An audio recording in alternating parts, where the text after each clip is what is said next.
안녕하세요. 오늘 하루 세법을 정리를 해보셔야 될 건데 어떻게 잘 따라오실란가 모르겠네요. 이게 이제 범위가 자체가 그 전범위이기 때문에 내용 정리를 할 때 시간이 조금 걸릴 수도 있어요. 그래서 첫 시간 수업을 아마 진행을 해보고 첫 시간 해보면 이게 4시간에 끝날지 아니면 10시간이 걸릴지 아마 그걸 가늠할 수 있을 것 같아요. 첫 시간의 내용이 어느 정도까지 잘 따라오면 4시간 안에 끝나고 아마 이게 잘 안 되면 시간이 조금 늦어질 거예요. 그래서 세법은 처음에 하실 때는 상당히 까다로워요. 상당히 까다롭기 때문에 제가 이제 먼저 보여드릴 게 하나 있어요. 자, 이게 화면에 보시면 요게 33회 시험 결과표예요. 이걸 잘 보셔야 돼요. 이걸 잘 보시면 뭔가 몰라도 이게 왜 이렇게 됐지 하고 이게 보이셔야 돼요. 지금 제일 중요한 내용은 어디냐면 가장 중요한 건 바로 여기거든요. 이 부분에 계신 분들이 40점은 넘었지만 60점 못 넘기신 분들이에요. 그럼 제일 안타까우신 분들이 여기라고 아마 생각을 하실 거예요. 그런데 더 안타까우신 분들은 40점이 안 된 37%에 들어가신 분들이에요. 공시하고 세법을 두 개 합쳐서 40점을 못 넘겼다는 이야기예요. 공시세법은 세법만이 아니고 공시세법을 합쳐서. 그러면 세법을 다 틀려도 공시법만 다 맞으면 60점이거든요. 근데 두 개를 합쳐서 16개를 못 맞추셨, 16개 못 맞추셨다는 이야기예요. 40문제 중에. 그런데 60점이 넘으신 분들은 전체 응시자 중에 87,000명 중에 25,000명만 29%만 60점을 넘기셨어요. 그래서 좀 이게 쉬운 시험이에요, 어려운 시험이에요? 그런데 무지 어려운 시험이에요. 상당히 어려운 시험이에요. 근데 등기법만 다 맞춰도 60점은 되는데 이제 등기하고 세법 둘 다 어려웠다는 이야기예요. 그래서 여기서 이제 그 내용이 등기, 세법 요 두 개가 난이도가 올라가다 보니까 지적법을 11개, 12개 중에서 10개를 맞추고 나머지는 거의 대부분 2-3개밖에 못 맞췄다는 이야기예요. 등기법 빼고 지적법 빼고 등기하고 세법에 대해서 많이 맞추면 요 두 개를 여기서 12개, 여기서 16개 두 개 합치면 28문제인데 28개 중에서 4개 정도밖에 못 맞췄다는 이야기예요. 그만큼 어려운 시험이었다는 걸 알으셔야 돼요. 그래서 이게 이런 것을 잘 분석을 하셔야 돼요. 근데 왜 이런 일이 생겼냐면 세법은 작년의 난이도가 전체 16문제 중에서 최고 상, 중, 하의 문제로 평상시엔 어떻게 나누냐면 여기 3문제, 그 다음에 하의 문제 5문제, 나머지 중간 단계 문제 이렇게 출제했어요. 그런데 작년 시험은 상의 문제 8문제, 중의 문제 8문제 이렇게 출제했어요. 하의 문제는 한 문제도 출제하지 않았어요. 작년 세법이. 그래서 세법에서 세법이 왜 이렇게 어려워요? 막 그러는데 근데 또 잘 푸신 분들은 세법 16개 중에서 13개, 14개를 다 맞췄어요.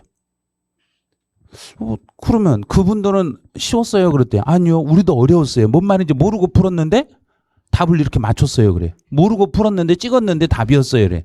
그게 반복을 해놔서 그래요. 습관적으로 풀면 답이 나오게끔 되게 그렇게 만들어야 되는데 요 결과표를 보니까 이거 공부를 조금 해서는 안 되겠는데요. 그래요. 예? 작년 시험이 세법에서 이렇게 나왔는데 공법은 더 했어요. 공법은 60점 이상이 넘으신 분들이 여기가 10몇 프로밖에 안 돼. 11%인가 12%밖에 안 됐어요. 과락자가 무려 49%나 됐어요. 어마어마했어요. 그런데도 합격률은 30%가 넘었어요. 전체 87,000명 중에 30%가 넘은 분들이 작년에 2차를 통과했어요. 그게 그 공로가 중개사법이에요. 중개사법에서 60점 넘으신 분들이 56%가 나왔어요. 그러니까 여기서 중개사법에서 60점 넘어가지고 공법하고 공시세법에 보태줘가지고 합격을 해버린 거예요. 작년에 중개사법 조금만 난이도를 높여가지고 60점 넘은 사람이 한 30%에서 40%만 됐으면 합격률이 10%밖에 안 됐을 거예요. 엄청났을 거예요. 그래서 작년에 어마어마한 시험이었다는 걸 꼭 알아놓으시고 그러고 공부를 해주셔야 돼요. 예. 그럼 이제 이걸 세법은 이제 해결할 수 있는 방법이 이거예요. 세법에서 관악을 면할 수 있는 방법. 지금 이 화면이 여기 지금 나가는 화면들이 전부 다 인쇄돼 가지고 다 있어요. 순서대로 다 있어요. 순서대로 있으니까 막 읽어 막 이걸 막 쓰려고 하지 말고 책 다 있는 거니까 이런 것들은 참고로 이걸 보기만 하시면 돼요. 근데 세법에서 어느 부분이 잘 안 되시냐면 잘 안 되는 게 제일 안 되는 게 여기예요. 조세총론이 제일 안 돼요. 그런데 제일 공부 안 하는 게 조세총론이에요. 총론은 해도 뭔 말인지 모르겠어요. 이건 건너가고요. 자, 이건 건너가고요. 그러면 8문제 날아가고요. 16개 중에서 일단 총론 빼고요. 그럼 8문제 날아가고요. 요 말이에요. 절대 그 총론 빼면 안 돼요. 그 다음에 양도소득세요. 어제도 어떤 분이 질문하는데 해도 양도세는요. 도저히 뭔 말인지 못 알아먹겠어요. 그래서 양도세 포기하고요. 네, 6문제 포기하고요. 그러면 6개 이거 포기하면 맞출 게 뭐 있냐 이거예요. 그러면 찍으면 3문제 나와. 그거 똑같아요. 맞추는 개수가. 그러니까 절대 어디는 포기하고 이 말은 절대 하시면 안 돼요. 왜냐하면 내 스스로 내가 나한테 나 이거는 포기하자. 그러면 나중에 공부할 때도요. 절대 그 내용 나오면요. 머릿속에서 반응을 안 해요. 그냥 포기해버려요. 그러니까 절대 포기를 한다는 생각하시면 안 돼요. 근데 이제 마지막으로 정리할 게 매년 출제되는 지문들이 세법은 반복 출제돼요. 반복 출제되는데 그걸 못 알으시는 거예요. 한번 매년 나왔던 지문들이 다시 나오는데도 새로운 것처럼 느껴져요. 왜냐하면 자 올해는 이렇게 냈어요. 그런데 이걸 따가지고 그 다음 날 이렇게 냈어요. 아 달라요 그래요. 달라요 그래요. 큰 거하고 적은 거 다르잖아요 그래. 이런 식으로 다르다고 느껴버리는 거예요. 그러니까 똑같다고 느끼면 문제가 바로 풀리는데 기출문제만 보고도 똑같다고 느끼면 풀리는데 기출문제 보고도 아니요 저게 달라요. 어제는 우리 집이었는데 오늘은 남의 집 같아요 그래요. 이게요. 약간만 수리를 해서 문제를 출제하는데 그 수리하는 걸 못 찾아낸다는 얘기예요. 그것만 찾아내시면 돼요 세법은. 그래서 한 번 출제된 내용을 이렇게 네모라고 출제했으면 그 다음 연도에는 세모라고 출제해요. 그 다음에는 동그라미라고 출제해요. 그 다음에 똑같은 내용인데 이렇게 각을 약간 바꿔서 출제해요. 똑같은 내용이에요. 똑같은 내용이라는 걸 빨리 느끼셔야 돼요. 그것만 느껴버리면 아무것도 아니네 별것 아니네 이래요. 세법 별것도 아닌데 말장난했네 바꿔치겠네 요걸 찾아내야 되는데 요걸 찾는데 시간이 어마어마하게 걸린다는 이야기예요. 그래서 이런 걸 찾는 것을 이제 도와드리려고 하는 거예요. 그럼 이제 어떻게 가냐면 이번 이제 31회, 32회, 33회 시험이 어떤 식으로 시험에 출제됐는지를 먼저 알으셔야 돼. 그러면 똑같은 내용이 나온가 보세요. 영어 정리 이렇게 나왔어요. 이런 식으로 문제가 출제되면 처음에는 31회 때는 용어 정리 문제가 나왔어요. 32회 때는 납세 의무의 확정에 대한 종합 문제가 출제됐어요. 근데 33회는 앞에서 나왔던 거 싹 빼버리고 구제 절차하고 서류 송달 우리 총론에서 배우지도 않는 거 2문제를 작년에 탁 내버렸어요. 그럼 우리는 공부를 어떻게 하라고요? 그럼 이제 올해 시험을 어떻게 나올 건지 이제 예측을 해봐야 돼요. 근데 이제 지금까지 나왔던 내용을 이제는 작년보다 문제 수준을 낮추진 않아요. 출제위원들이 그 전년도의 기출문제를 보고 그 기출문제를 참고로 34회 시험을 출제하기 때문에 최근 3년치 시험 문제를 줘요. 이렇게 3년치 시험 문제 기출문제를 주고 이렇게 문제를 냈는데 이번 34회 때 시험 문제를 출제해 주세요 하고 기출문제를 딱 보여줘요. 그럼 그걸 보여주면 이걸 가지고 이제 시험 문제 내는 사람이 어떻게 낼 것인가. 그러면 올해는 반드시 여기는 반드시 나온다고 보셔야 돼요. 우선순위. 예. 우선권 문제가 나오면 제일 먼저 수험생들은 두려워요. 우선권 문제가 나오는 순간 딱 가다가 우선권 그러면 움치돼요. 우선권 나오면. 왜? 처음부터 우선권이 나오면 공부할 때 힘들었거든요. 힘들었던 것을 출제위원들은 이미 다 알아요. 왜? 학생들한테 강의할 때 우선권 나오면 뭔 말인지 아무것도 못 알아먹거든요. 학생들이. 대학에서 강의하시는 교수님들이 출제하니까 학생들한테 설명할 때 이게 제일 어렵거든요. 제일 어려우니까 이게 어려우니까 내야 되겠구나. 그런데 왜 낼 수밖에 없냐면 올해는 우선권하고 관련된 세입자들을 우선해주는 그런 권리가 신설됐어요. 그러면 우리 시험에서도 요걸 내는데 요 시험이 28회 때 시험에 나오고 우리 시험에 한 번도 안 나왔어요. 그럼 이제 딱 나올 때 됐다는 이야기예요. 그래서 우선권은 올해는 철저히 잡으셔야 돼요. 우선권은. 어렵다고 느끼지 마시고 우선권 못 잡으면 나는 총론에서 나오는 문제 틀린다. 이건 안 틀리고 합격하려면 이거 잡아야 된다. 이 생각하고 잡으셔야 돼요. 그렇게 잡아내셔야 돼요. 그 다음에 나머지 한 문제는 분명히 종합 문제로 성립과 확정과 소멸을 이걸 전체를 묶어가지고 한 문제로 만들 거예요. 왜냐하면 기존에 나왔던 내용들을 납세무의 확정의 종합이 32에 나왔으면 34회 시험은 소멸까지를 다 묶어 성립, 확정, 소멸을 3개를 묶어가지고 하나로 묶어서 문제를 만들게 될 거예요. 이런 식으로. 그래서 종합 정리 형태로 정리를 해놓으시면 충분히 34회 문제를 풀어낼 수 있을 거예요. 그래서 총론에서는 2문제 정도 나오는데 이 2문제 중에 우선권은 반드시 안 돼도 될 때까지 연습하셔야 돼. 이거는 우선권 올해는. 그럼 이제 이런 문제들이 어떤 식으로 나오는지 이제 그러면 성립, 확정, 소멸에 대해서 이제 하나씩 보는 거예요.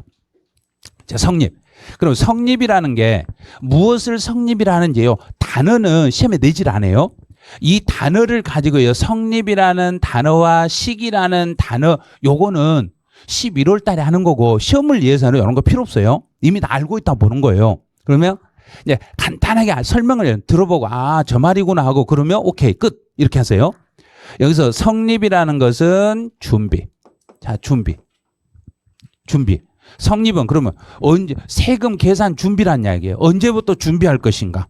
그다음에 시기 그러면 첫날. 준비 첫날.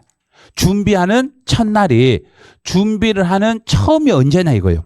자, 그럼 준비하는 첫날이 언제예요? 그러면 시험에서는 지금 물어보는 것은 전부 다요. 가로에 있는 것들만 물어봐요. 그런데 공부하실 때 뭘 착각하냐면 이 지문을 통으로 외우려고 그래요. 주관식 시험처럼. 우리 주관식이 아니라 객관식이에요.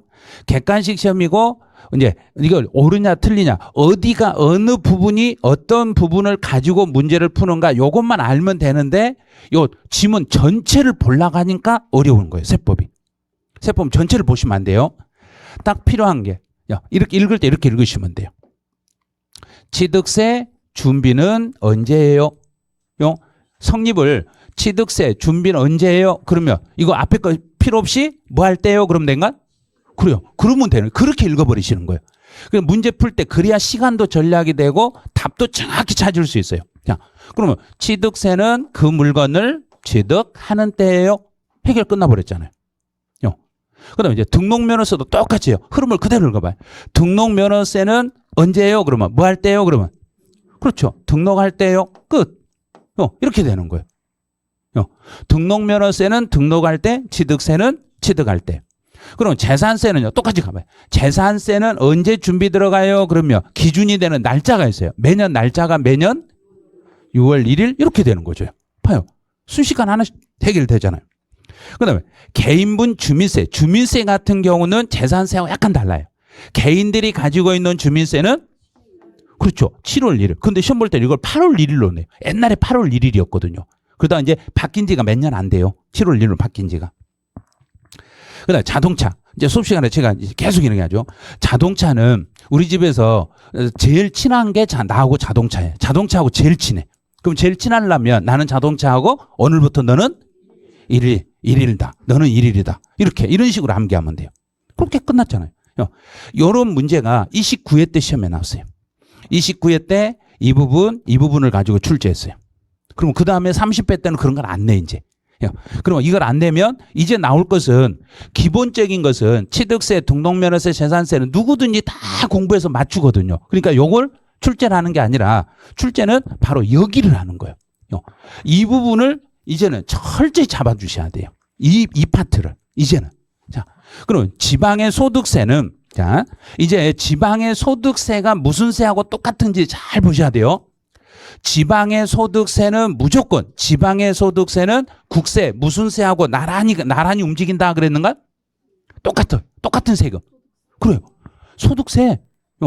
소득세 속에는 이 소득세 속에는 자, 두 개로만 나눠 볼게요. 사업성이 있는 소득은 우리 무슨 소득 그런가요? 여러 가지를 종합해서 종합소득. 또 어쩌다 부동산을 양도했을 때 어쩌다 발생하는 소득은 양도소득. 자, 그러면 종합소득이나 양도소득을 이걸 크게 묶어가지고 세 글자로 무슨 세 그러면 된가? 그렇죠. 그게 소득세예요. 자, 그러면 해결됐어요. 제가 소득세라고 하면 예를 들어봐요. 저 옆에 그림자가 있어. 그림자는 지방의 소득세예요. 그러면 제가 움직여요. 제가 가볼게요. 자, 제가 세금 내러 가. 소득세 세금 내러 가면 제 그림자는 따라오는가 안 따라오는가? 언제나 따라가는 거예요. 그러면 소득세하고 지방소득세는 그냥 한 몸으로 움직인다고 생각해 버리시면 돼요. 내가 국세 내러 국세청 세무서로 가면 내 그림자는 어디로 가냐면 지방자치단체로 가는 거예요. 똑같이 가는 거예요. 나는 세무서로 가고 내 그림자는 지방자치단체로 가고 똑같이 가는 거예요. 똑같이. 그러면 소득세는 몇 월 달에 신고하러 가야 된가? 5월 달. 그럼 지방소득세는 몇 월 달에 지방으로 신고하러 가야 된가? 5월 달. 똑같다는 이야기예요. 똑같은 거예요. 그러니까 이렇게 틀을 잡을 줄 알아야 돼요. 그냥 무조건 여기도 암기하고 저기도 암기하고 따로따로 암기하면 이게 힘들어요. 세법이. 그래서 큰 틀로 뭐가 이렇게 묶여져 있는가를 알고 그러고 문제를 푸셔야 돼요. 그럼 출제위원은 어떻게 내냐면 지방의 소득세는 국세인 무슨 세하고 똑같이 그래야 된가? 소득세. 그런데 어떨 때는 종합소득세라고 낼 수도 있고 양도소득세라고 낼 수 있어요. 그러면 양도분에 대한 지방소득세는 그러면 무슨 세하고 뒤에다 써놓으면 된가요? 양도소득세. 이런 식으로. 그 다음에 임대 관련 사업소득하고 관련된 그러면 지방소득세니까 종합소득세. 이런 식으로 가는 거예요. 이름 자체가. 그럼 그냥 단순하게 여기는 소득세라고만 이렇게 하시면 돼요. 똑같으니까. 그래서 지방의 소득세와 국세, 무슨 세는 언제나 같은 세금이다 해버리면 된가? 소득세가 같다. 소득세 같다. 그런데 29회 때는 어떻게 냈냐면 양도분에 개인이 양도했을 때 양도소득세를 납부할 때 이렇게 냈어요. 개인들이 양도소득세를 내면 개인들의 지방소득세는 안 내겠는가? 또 내겠는가? 또 내죠. 언제나 같은 몸이니까. 양도소득세가 가면 지방소득세도 나란히 가야 되니까. 똑같으니까. 그러면 양도소득세가 뭐하며? 성립하며. 지방소득세도 따라서 성립하는 거예요. 그럼 이제 여기서 이제 한 단계 더 들어가야 돼요. 시험을 한 단계 더 들어가서 나오니까 양도소득세는 기본적으로 1개월 단위로 신고한다. 1년 단위로 신고한다. 1년. 그러면 지방소득세도 1년. 똑같이 나오는. 그래서 29회 시험에서는 어떻게 냈냐면 지방소득세는 과세기간이 끝나는 12월 31일에 성립합니다. 이렇게 문제를 낸 거예요. 그럼 똑같은 거예요.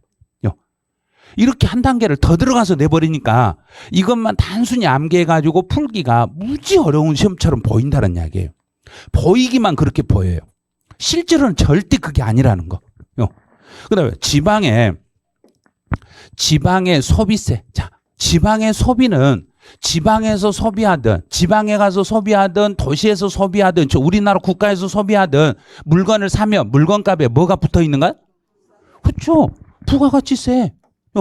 부가가치세 똑같은 거예요. 그래서 지방의 소비세하고 부가가치세는 같은 말이에요. 부가가치세 중에서 일부를요. 이것 중에 일부를 띄어가지고 지방으로 넘겨주니까 그 돈이 그 돈이란 이야기예요. 그런데 이름을 지방 부가가치세 그럼 발음도 힘들고 지문이 너무 기니까 지방 부가가치세 이름을 지방 소비세로 살짝 이름만 바꾼 거예요. 지방 소비세하고. 그래서 소비는 부가가치세. 그런데 우리 시험은 부가가치세는 시험에 안 나와요. 어떤 게 안 나오냐면 상속세, 증여세, 법인세, 부가가치세 요게 시험에 안 나와. 그래서 지금까지 요 지문은 한 번도 출제한 적이 없어요. 부가가치세라는 걸 아예 시험에 안 내니까. 그래도 혹시 모르니까 그래도 준비는 하셔야 돼요. 소비는 부가가치세 이런 식으로. 그다음에 지방교육세. 지방의 교육세라고 딱 나오는 순간 가장 먼저 기억하실 거예요. 이거. 자, 지방의 교육세는 부가세다. 부가세다. 지방교육세는 자 그러면 제가 여기가 좀 붙었네. 이거 뭐가 붙었는가요? 그렇죠. 언제나 지방은 같이 붙어 다닌다. 지방은 같이 붙어 다닌다요. 지방이 붙어 다니는데 붙어 다니면 본래예요. 본래 내가 가면 나는 내 지방도 같이 가야 된가? 같이 안 가야 된가? 같이 가야죠. 그래서 그 세목이 뭐 때문에 성립하면 지방교육세도 따라서. 그럼 이제 여기서 문제를 물어보는 게 뭘 물어보냐면 이렇게 공부를 해놨는데 갑자기 요걸 물어보는 거예요. 그 과세표준이 되는 세목의 이름이 요 세금이 어떤 세금에 따라다니냐 요걸 물어봐 버린 거예요. 시험에서 한 단계 더 들어가 버린 거예요. 그러면 지방교육세가 따라갈 수 있는 세금은 취득세. 취득세라는 세금 따라가요. 그 다음에 등록면허세도 따라가요. 그 다음에 또 하나가 재산세도 이렇게 따라가는 거예요. 29회 시험은 여기를 출제했어요. 어떻게 냈냐면 재산세에 부과되는 지방교육세 납세의무의 성립일은 이렇게 냈어요. 야, 그러면 재산세에 부과되는 지방교육세 성립은 무슨 세하고 똑같으니까? 재산세하고 똑같으니까 몇 월 며칠이에요? 그럼 된가? 그렇죠. 6월 1일이에요. 이렇게 생각하는 거예요. 이렇게 문제를 내는 거지 요 지문을 내는 게 아니란 이야기예요. 그런데 공부하실 때 요 지문을 어떻게든지 막 외우려고 그래. 그러다 보니까 요걸 놓쳐버리는 거예요. 시험에서. 그럼 요걸 한번 냈으면 그 다음에 낼 때는 이제 출제위원들이 다시 낼 때는 이제 요거 아니면 여기를 내는 거예요. 그럼 취득세에 부과되는 지방교육세는 무슨 세하고 똑같아요? 그럼 된가? 취득세. 그럼 뭐 할 때 그래야 된가? 취득할 때. 등록면허세에 부과되는 지방교육세는 등록할 때. 이 본래 세금에 성립하며 본래 세금이 성립하며 자기도 따라서 성립하니까 본래 세금하고 똑같이 성립해요. 이렇게 생각하시면 돼요. 그래서 조금만 더 한 단계씩만 더 들어가시라는 얘기. 그러면 기출문제가 보여요. 그다음에 특별징수. 자, 이제 특별징수 딱 하면 특별징수 저기 뭐지? 지방세, 특별징수는 국세 무슨 징수하고 똑같지? 원천징수. 그러죠. 그럼 원천징수라는 단어만 찾으면 돼요. 이렇게. 그래서 특별징수하고 원천징수는 둘이가 같은 말이에요. 특별징수하고 원천징수는 같은 말이에요. 그 다음에 수시부가.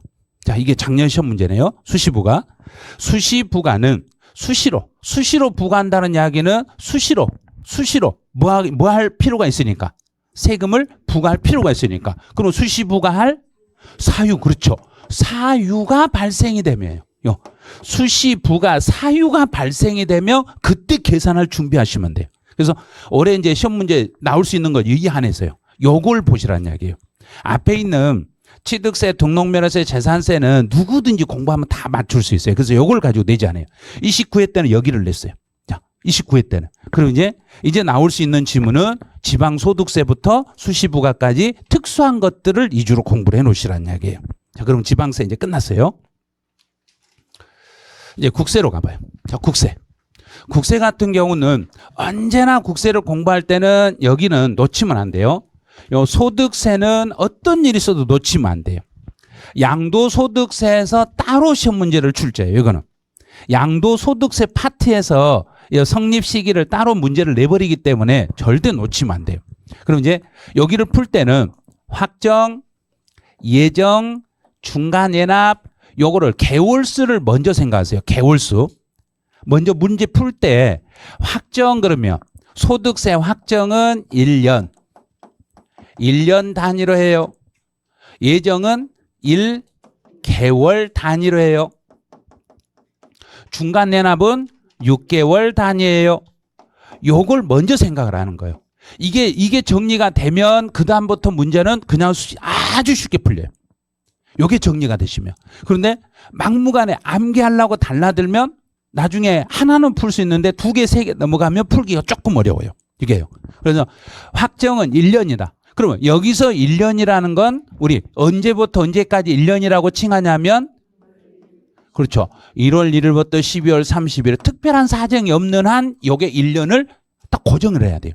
그러면 1년치를 확실하게 정리하려면 언제 가야만 준비 들어갈 수밖에 없는가?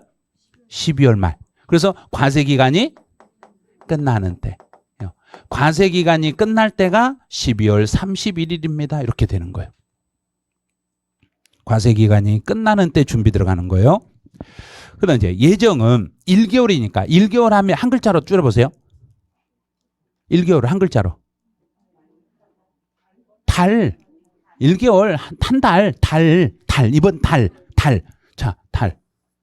한 달, 1개월. 자, 1개월. 그럼 이번 달. 그럼 예를 들어서 이번에 3월 달이니까 3월 1일부터 3월 31일 한 달치를. 한 달치를 정리하려면 한 달 시작이다, 끝이다. 끝. 자, 그러면 끝. 끝을 말일 그러죠. 그러니까 말일. 똑같은 말이에요. 똑같은 거예요. 달의 말일. 1년의 끝, 1년의 말일 그러면 좀 그러잖아요. 그래서 1년은 끝. 그다음에 달은 말일. 이렇게 썼던 거예요. 똑같은 말이에요. 그다음에 중간 내납은 1월 1일부터 6월 말일이니까 1월 6개월. 6개월이 뭐 할 때 그러면 된가요? 끝나는 때.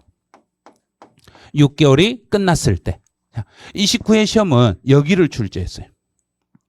중간 내납에 대한 성립 시기는 12월 31일입니다. 이렇게 문제를 냈어요. 12월 31일이라 하면 맞는가요?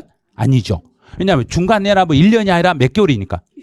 그렇죠. 6개월만 알아도 그 지문을 풀어내버린다는 이야기예요. 6개월이 끝났을 때 이렇게. 자, 그럼 이제 이번에는 이제 준비해야 될 게 확정과 예정은 수도 없이 시험에 냈어요. 이걸 계속 시험에 확정과 예정은 엄청나게 많이 시험에 냈어요. 그러면 제일 이제 우리가 준비를 해야 될 단어는 여기 원천징수 요걸 준비를 해야 돼요. 원천징수 중에서 제일 생각나는 원천징수, 제일 기분 좋은 원천징수는 뭔가요? 복권. 뭔 급여예요. 뭔 급여는 복권. 복권 당첨되면 제일 기분 좋잖아요. 꽁돈이니까.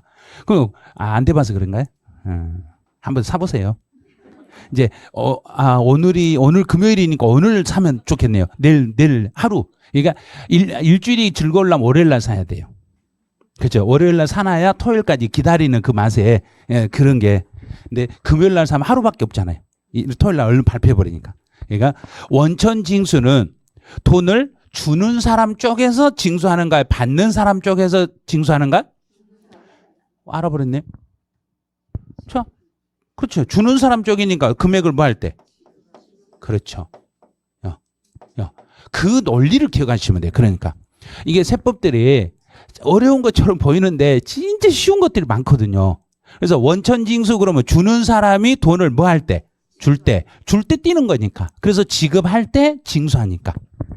그래서 원천징수 지급하는 때 됐어 이제. 종합부동산세요. 종합부동산세는 재산세하고 똑같아요. 재산세하고 같으니까 매년 6월 1일.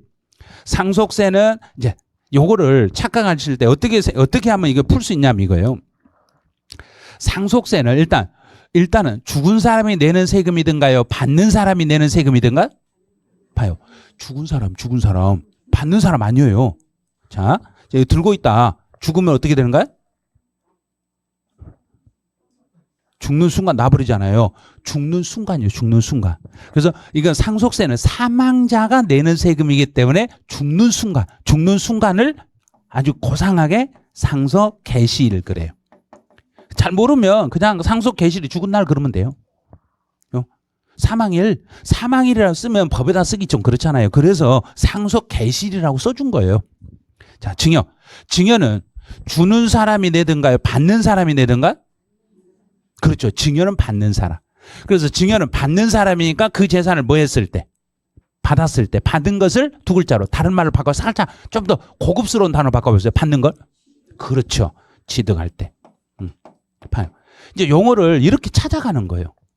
그냥 막 애울라고 달라들면 잘못하면 증여를 개시했을 때 이러면 그게 맞나? 막 이래요.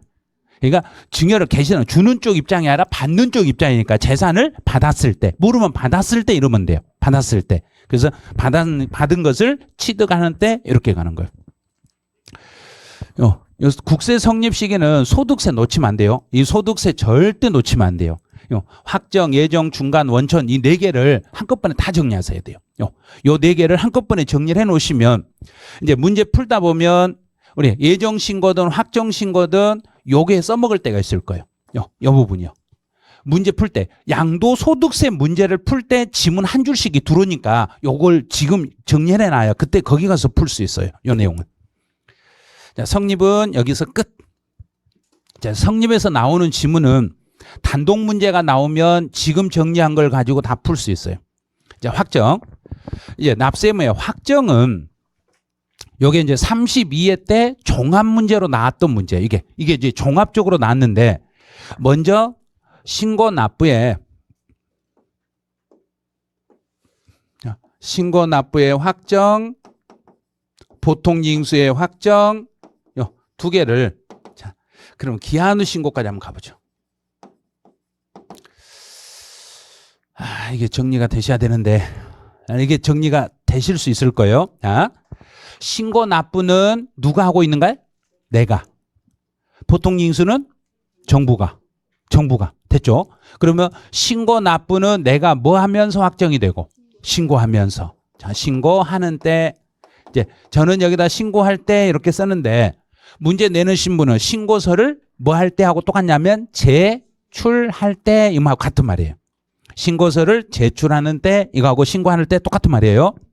그다음에 확정. 보통징수에서는 보통징수는 누가 세금을 결정하면 그러냐면 세무 공무원이 세액을 결정할 때 결정하는 때 확정이 됩니다. 자, 올해는 여기를 낼 거예요. 자, 기한 후 신고. 올해는 이제 기한 후 신고 이쪽을 잡으셔야 돼요. 자, 기한 후 신고는 신고 기한이 지났지만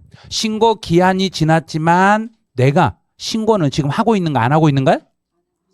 왜 안 해요? 기한 후 신고인데 기한이 지났더라도 내가 신고하시잖아요. 본인이 내가 신고해요. 내가 신고해. 그럼 기한이 지나서 신고하면 정부가 오케이 알았어 그런가요? 안 돼 그런가요? 안 돼. 기한이 지났잖아요. 그래요. 기한이 지났으니까 안 돼. 그래요. 왜 안 돼요? 내가 신고했잖아요. 그래요. 안 되는데요. 왜요? 그랬더니 기한 지났잖아요.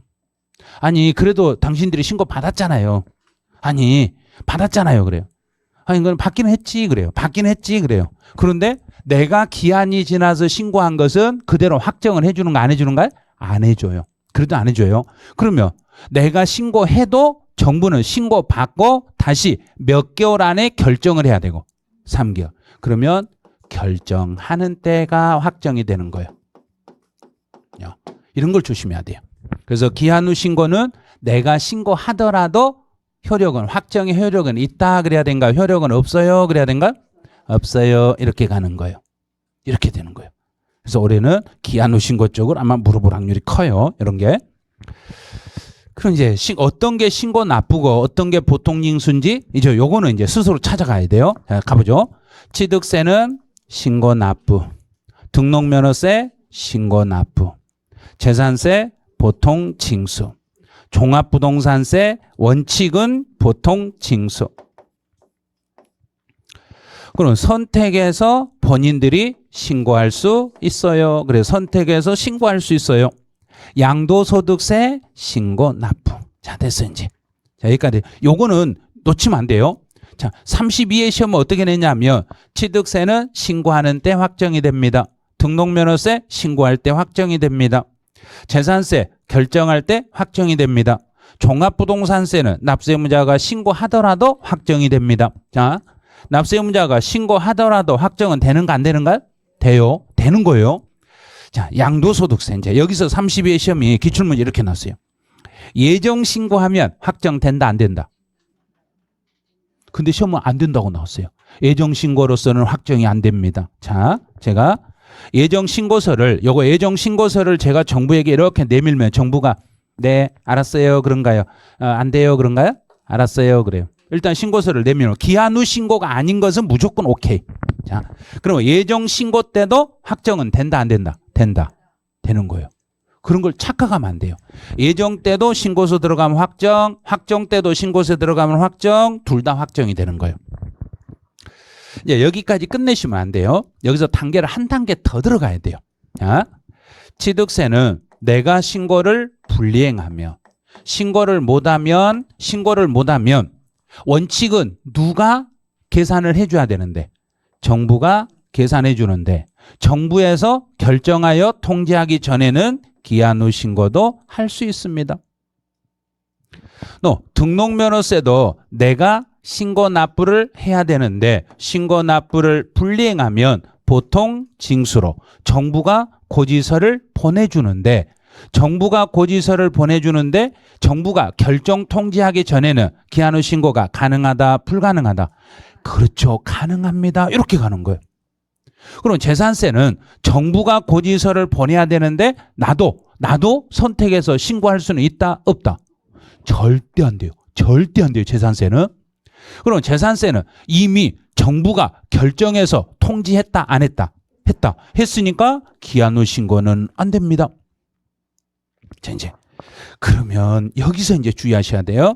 자, 종합부동산세는 원칙은 정부가 보내지만 내가 선택해서 신고할 수 있어요. 그럼 내가 선택해서 신고할 수 있으니까 기한 후 신고가 가능하다 불가능하다?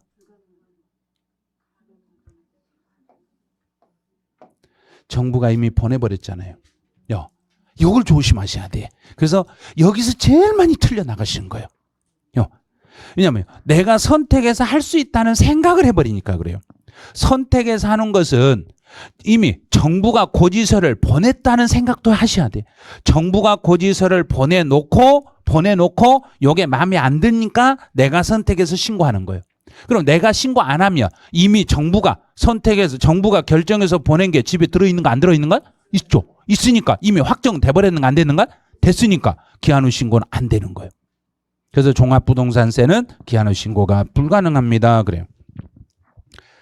양도소득세는 내가 신고를 해야 되는데 신고를 불이행하면 정부에서 결정해서 통지할 수 있어요. 정부에서 결정 통지할 수 있는데 정부가 결정 통지하기 전에는 기한 후 신고를 할 수 있어요. 자, 작년 시험을 어떻게 냈는가 제가 보여드릴게요. 얼마만큼 출제위원들이 기출문제를 정확히 분석해서 출제하는지를 보여드릴게요. 32회 시험에서는 양도소득세에서 예정 신고 때 확정 신고 때 확정되냐 안 되냐 요거 물어봤어요. 여기를 32회 시험에 물어봤어요. 33회 시험은 이 사람이 신고를 제대로 안 했을 때 정부가 결정해서 통지하는 걸 여기를 물어봤어요. 정부에서 고지서를 결정해서 통지하고 나서 그러면 내가 신고를 제대로 안 하면 정부가 세금을 계산해서 우리 집에 고지서를 딱 보내. 세금 내세요 하고 고지서 보내. 그럼 고지서 보내고 나서 그 세금을 며칠 안에 징수해 간다 그랬는가요? 그걸 시험에 내버린 거예요. 봐요. 완벽하게 기출문제 분석해서 내버렸잖아요. 그럼 여기까지 냈으면 그 다음 년 때는 어디를 하냐인가? 딱 기한 후 신고가 남아있는 거예요. 자, 이제 요걸 기억을 한번 해봐요. 내가 세금 신고를 잘못하면 정부가 세금을 결정해가지고 통지하고 나서 며칠 안에 그 세금을 징수하는지. 자, 제가 두 개를 예를 들 테니까 둘 중 하나 고르세요. 자, 1번 30일 이내, 2번 90일 이내. 그래 작년에 90일이라고 나왔어요. 틀렸어요. 30일이에요. 왜? 한 달만 여유를 줘요. 한 달 안에 돈 내놔라. 너 이거 받고 나서 한 달 안에 돈 내놔라. 이렇게 되는 거예요. 그러면 여기까지 이미 내버렸으면 그 다음에 낼 수 있는 건 딱 기한 후 신고 여기를 낼 수밖에 없는 거예요. 그래서 올해는 기한 후 신고를 타켓으로 삼으셔야 돼요. 이렇게 하나씩 해보다 보면, 이제 조금씩 뭔가 보여야 되는데, 아직 안 보이면 좀 그래요. 조금씩 보여야 돼요, 지금은. 자, 여기까지 됐어요, 이제. 그럼 이제, 정부가 조사를, 얼마씩 조사할 것인가. 자, 조사를 제척기간이라고 그래요. 제척을 모르면, 그냥 제척이라는 걸 잘 모르면 뒤지는 시간. 이렇게 뒤지는 시간. 자, 1번. 사기. 부정하게 사기치면 몇 년을 뒤진다. 10년 안에 뒤져가지고 고지서 보내면 돼. 근데 상속이나 증여를 받으면 10년. 명의신탁? 이것도 사기친 거니까 10년. 그 다음에 시험 문제 나오면 제일 많이 나오면 여기에요. 자, 과세표준 신고서를 제출하지 않았다. 방금 했잖아요. 신고서를 제출하지 않았다. 신고서를 제출하지 않으면 정부는 이제 고지서를 보내려면 내 걸 뒤져가지고 찾아서 보내야죠. 그러면 내가 신고서를 제출하지 않았을 때는 정부는 몇 년간 찾아가지고 나한테 고지서를 보낸다. 5년 아니요, 5년, 7년. 그래서 땅속에다 묻어버리라 했잖아요. 묻어가지고 파 묻어가지고 못 찾을 때까지 묻어버려라. 무칠지경으로 묻어버리라 했잖아요. 무칠지경으로. 그래서 7. 못 찾으면 7년 안에 못 찾으면 세금 안 내도 돼요. 자, 이제 과소신고. 과소신고는 과소신고라는 건 정부가 알았다는 얘기인가 몰랐다는 얘기인가? 알아버렸죠. 너 잘못했지. 네, 제 과오예요. 5년. 이제 찾았네. 이렇게 해요. 이렇게 찾는 거예요. 그래서 문제를 낼 때는 반드시요. 둘 중에 하나. 이렇게. 그런데 이걸 32회 시험에서는 어디를 냈냐면 종합부동산세를 냈어요. 그럼 종합부동산세는 자, 종합부동산세 보여드릴게요. 종합부동산세는 원칙은 누가 계산해서? 정부가. 자, 정부가 나한테 고지서를 보냈어. 그럼 정부는 우리한테 고지서를 보내면 뒤에서 다시 확인한다, 확인 안 한다? 몇 년간? 그래요. 근데 32회 시험은 3년간이라고 나왔어요. 그냥 간단하잖아요. 통상적으로 내가 신고해도 몇 년을 조사하니까 5년. 그럼 정부가 보낸 것도 몇 년? 5년. 특별한 경우가 아니면 5년이면 끝난다는 이야기예요. 여기에서 요 지문을 32회 시험에서 출제했어요. 그럼 이제 이번에는 과세표준 신고서를 제출하지 않았던 무신고를 낼 차례라는 이야기예요. 이런 게. 그런데 많은 분들이 무신고하면 5년이라고 착각하니까 시험을 내는 거예요. 절대 그러지 마세요. 그래서 정 안 되면 정부가 못 찾게 땅에다 뭐 해버린다. 묻어버린다. 그럼 묻어가지고 묻혀버리면 못 찾으니까 묻힐지경으로 묻어버려라 이거예요. 그러면 돼. 그럼 이제 제척기간은 나오면 싹 풀 수 있어요. 이제 우선순위하고 관련된 문제가 어떻게 나왔는지 보여드릴게요. 어떤 걸 주로 내는지, 출제위원들이 어디를 주로 내는지 뭔가를 알아야 그걸 풀죠. 여기서 보면은 문제 내는 건 다 똑같은 문제만 냈어요. 지금까지 29회 그 전에도 계속 문제 내는 게 종합부동산세, 재산세, 취득세 요것만 내는 거예요. 요런 것만. 아니 이게 뭐예요? 이게 뭐냐면 이 세금들 중 어떤 세금은 완전히 그냥 새치기 하는 세금이 있어요. 자, 순서 나란히 서 이렇게 순서를 나란히 섰는데 나란히 딱 서고 있어요. 그래서 제가 종합부동산세예요. 제가 종합부동산세면 돈 받으려고 이렇게 일렬로 쫙 서 있어. 일렬로 서 있는데 앞에 딱 가서 앞에서 야, 나 앞으로 간다? 그럼 너 뒤로 가? 아니 너 왜? 네가 왜 앞으로 가? 그럼 나는 앞으로 가는 세금이요. 나 앞으로 갈 거예요. 자, 이거 앞으로 가는 거예요. 그럼 재산세도 따라서 앞으로 가. 취득세 앞으로 가. 야, 넌 뭔데? 넌 뒤로 가. 취득세 너는 뒤로 가. 왜? 그랬더니 자, 이 안에가 답이 다 들어있어요.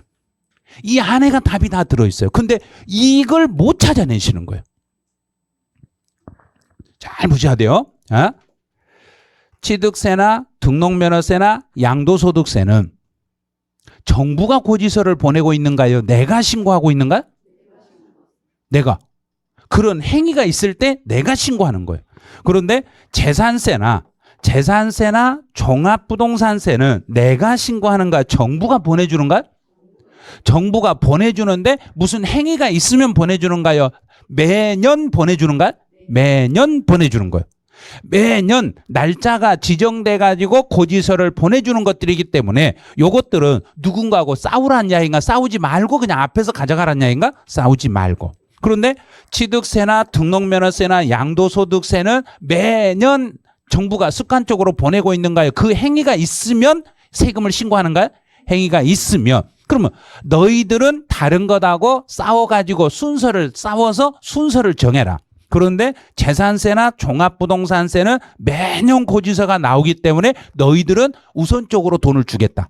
우선적으로 너희들한테 먼저 주겠다. 이렇게 했던 거예요. 이제 요것만 알면, 자, 종합부동산세는 아무리 다른 채권이 있어도 다른 채권보다 무조건 앞에서 간다, 뒤에서 간다. 앞에서. 재산세 나오면 다른 채권보다 무조건 뭐 한다? 우선한다. 끝.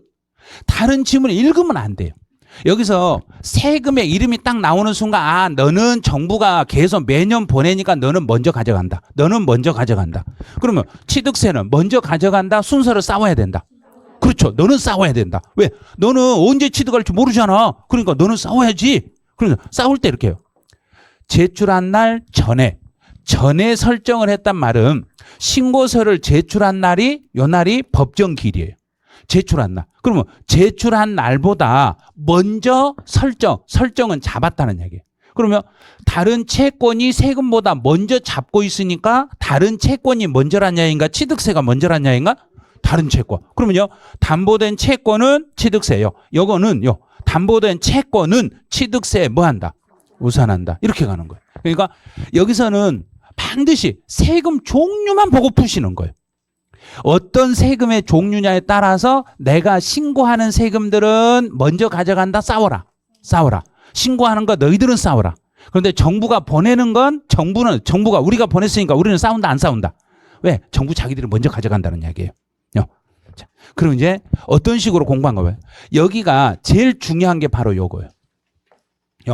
이 법정 기일을 요걸 알아내셔야 돼요. 법정 기일이라는 것만 알면 우선순위는 두렵지 않아요. 법정 기일만 알면 돼요. 법정 기일이 뭐냐면 세금이 싸울 때 내가 앞이냐 뒤냐 서로 싸울 때 딱 법에서 요 세금은 이날부터 먼저다. 너희들 넘보지 말아라. 우리가 먼저니까 이거는 우리가 먼저다. 이날보다 앞이냐 뒤냐 이걸 따지자. 이렇게 가는 거예요.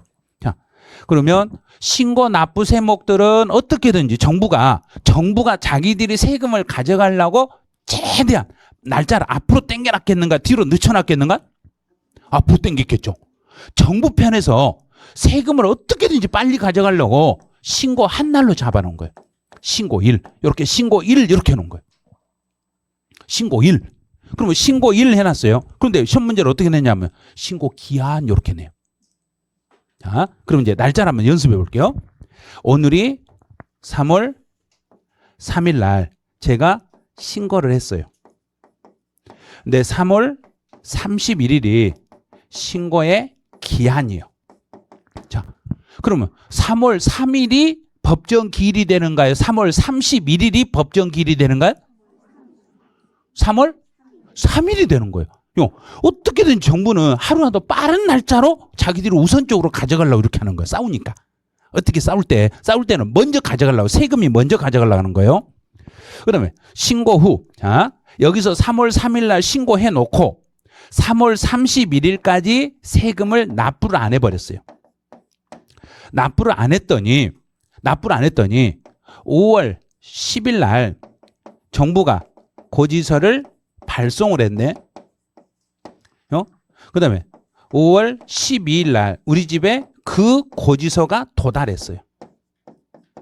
자, 일일이 이거 다 막 메모 그냥 안 해도 돼요. 그냥 흐름만 보세요. 흐름만. 자, 그러면 내가 3월 3일 날 신고해 놓고 3월 31일까지 돈을 안 냈더니 정부가 너 돈 내놔. 그리고 5월 10일 날 고지서를 보내가지고 그 고지서가 5월 10일 날 우리 집에 도착했어. 그러면 이 경우에 법정기일은 3월 3일이 되겠는가요? 5월 10일과 5월 10일 요 셋 중에 어떤 날짜가 되겠는가? 어떻게든지 정부가 빠른 날. 어떻게든지. 왜? 싸울 때 세금을 뒤로 늦춰주겠는가? 빨리 가져가겠는가? 빨리. 무조건 빨리. 정부는 세금을 어떤 식으로든지 빨리 가져가려고 그래요. 그래서 신고를 해놓고 돈을 안 내도 어떤 날을 우선 날짜로 지목해 버렸는가? 신고해. 그러면 가장 많이 틀리시는 게 바로 여기. 자, 여기 이 부분. 그래서 이 부분만 안 틀리시면 돼. 이것만 안 틀리면 나머지 문제는 싹 풀 수 있어요. 이것만 안 틀리시면 돼. 자, 그럼 보통징수. 보통징수는 잘 보세요. 정부가 고지서를 보내는 날이 있고 우리 집에 고지서가 도착한 날이 있어요. 자, 그럼 보통징수의 법정기일은 고지서를 보낸 날이 되겠는가? 도착한 날이 되겠는가? 그렇죠. 어떻게든 이제 알았죠. 그 고지서를 뭐 한 날? 그렇죠. 빠른 날이니까 발송일이 되는. 하루라도 빠른 날로 잡으려고 하는 거예요. 정부 입장에서는. 그래서 무조건 정부는 서로 싸울 때는 무조건 법에다가 우리가 먼저라고 표시를 해버린 거예요. 이날 우리가 먼저니까 만약에 제가 5월 10일 날 세무공무원이 고지서를 보내놓고 고지서 도착이 12일 날 도착했지만 5월 11일 날 전세권 설정 등기를 하면 설정을 여기서 11일 날 설정을 하더라도 설정이 먼저란 야인가 세금이 먼저란 야인가? 그렇죠. 세금이 먼저 가져가 버린 거예요. 이런 식으로. 그래서 무조건 정부는 하루라도 싸울 때는 먼저 가져갈 수 있는 날이 언젠가를 그걸 찾아서 그날을 날짜로 잡으시면 돼요. 그래서 법정 기일에서는 제일 중요한 게 여기인데 지금까지 시험에서 나왔을 때 우리 시험에서는 제일 많이 나온 게 바로 여기. 어떻게 나오냐 이렇게. 고지서가 우리 집에 도착한 날이에요. 이렇게 나와. 도착한 날 아니에요. 도착한 날이 아니라 고지서를 발송한 날이에요. 이렇게 가는 거예요. 자, 이제 법정기일 요걸 딱 잡아놓으셔야 돼요. 왜 그러냐면 요 법정기일이 작년 공인회계사 학생들 시험에 정답으로 법정기일이 정답으로 유도됐었어요. 그런데 우리 시험은 작년에 우선순위가 시험에 안 나왔었거든요.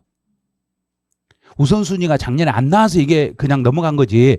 우선순위가 나왔더라면 우리도 법정기일을 지문 한 줄은 냈을 거예요. 올해는 우선순위 나오면 이쪽에서 한 줄이 나왔을 때 틀리지 않도록 해주시고, 자, 지금부터 이제 누가 먼저인가 이제 세금 싸우는 세금들 한번 보는 거예요. 자, 싸우는 세금. 자, 싸우는 거. 자, 이거는 정부가 보내는 게 있고 내가 신고하는 게 있고 요 두 개만 생각하면 돼. 취득세나 등록면허세는 정부가 보내고 있는가 내가 신고하는가요? 그러면 싸워야 되겠죠. 그럼 우선하지 않아요. 그 재산에 부과된 세금은 요건 뭔 뜻이냐면 남이 잡았더라도 설정 일자에 관계없이 세금이 우선 설정 일자에 관계없이 세금이 우선하는 것을 그 재산에 부과된 세금이라고 그래요. 정부가 부과하는 세금이다 이렇게 생각하시면 돼요. 정부가 정해진 날짜에 고지서를 보내는 세금이다 이렇게 생각하면 이해가 진짜 빠르실 거예요. 그럼 재산세나 자동차세는 날짜를 정해서 정부가 보내주는가요? 내가 신고하는가요? 정부가 보내주죠. 됐죠? 자, 그러면 이제 시험 문제를 어떻게 내냐면 자동차세는 우리 시험에서 안 나오니까 재산세 위주로 내요.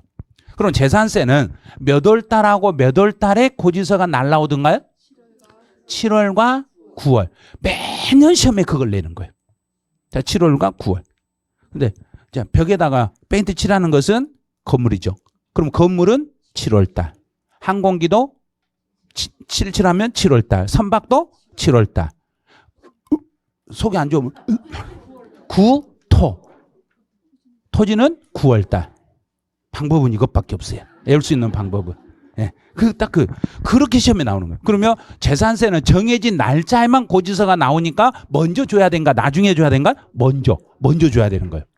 그다음에 지역자원시설세는 지역자원시설세는 무슨 세하고 같이 정부가 보내니까 그렇죠. 재산세하고 같이 한 장의 고지서에다 나란히 기록해서 보내니까 지역자원시설세도 먼저 줘야 된가 나중에 줘야 된가? 먼저. 자, 취득세에 따라다니는 것은 정부가 정해진 날짜에 보낸가 자기가 신고해야 되는가? 자기가 신고. 등록면허서도 자기가 신고. 재산세에 따라다니는 지방교육세는 정부가. 자동차세에 부과되는 지방교육세도 정부가 보내니까요. 됐죠? 종합부동산세도 원칙은 정부가. 양도소득세나 종합소득세는 정부가 보낸다. 내가 한다. 내가 하니까 X. 자, 이제 마지막 주의할 거. 자, 이것만 조심하셔야 돼요. 상속세와 증여세 같은 경우는 상속세와 증여세는 원칙은 우리들이 신고를 해요. 자, 우리가 신고해요. 상속 받은 게 얼마고 증여 받은 게 얼마예요 하고 내가 신고를 해. 내가 신고하는데 신고가 그냥 그대로 받아들이는 게 아니라 최종 결정권이 정부에게 있어요. 내가 신고해도 내 신고는 결정권이 없어요. 그러니까 상속증여세는 최종적으로 결정권은 누구에게 있다는 얘기인가? 정부. 정부한테 있으니까 너도 우선적으로 가져가는 거예요. 상속증여세도 이렇게 되는 거예요. 자, 그럼 이제 한 번 더 연습이요. 한 번만 더 연습해 볼게요. 요걸 연습을 잘 해놓으면 한 문제는 우선순위 문제를 풀 수 있으니까. 자, 한번 연습이요. 칠판만 보고 연습해 보세요. 먼저 가져간다 안 간다 이거 보세요. 취득세나 등록면허세는 먼저 가져간다 못 가져간다. 못 가져간다. 재산세 자동차세는 가져간다. 지역자원시설세 가져간다. 취득세 부과되는 지방교육세 못 가져간다. 등록면허세 부과되는 지방교육세 못 가져간다. 재산세 부과되는 지방교육세 가져간다. 자동차세 부과되는 지방교육세 가져간다. 그다음에 종합부동산세 가져간다. 양도종합소득세 못 가져간다. 상속증여세 최종 결정권이 정부에게 있으니까 먼저 가져가겠다. 이렇게 되는 거예요. 이걸 틀을 딱 잡으시면 돼요. 이것만 잡아놓으시면 문제를 총칙의 문제는 여기까지 해서 1시간에 2문제를 끝내는 거예요. 자, 딱 끝냈네요. 1시간에. 그러면 1시간에 총칙을 끝냈으면 양도소득세까지 가는 시간이 총 6시간 걸려요. 아니 지금부터 5시간 남았다니까요.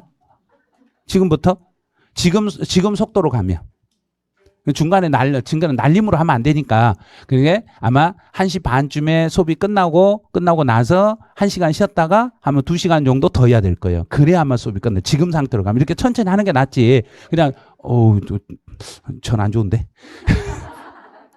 예, 원래 4시간만 해야 되는데 이게 양해를 구해야 돼. 4시간 하는데 이게 마지막까지 가려면 조금 시간이 걸리니까 그 이제 이렇게 천천히 가는 게 낫지. 이거를 그냥 막 진도만 빼버리면 좋은 게 아니니까요. 그래 시간을 조금 지금부터 한 4시간은 더 간다 생각하시고 근데 점심시간 다음 1시간 쉬었다가 한 2시간 정도 더 한다. 이렇게만 좀 알고 계시기 바라네요. 네.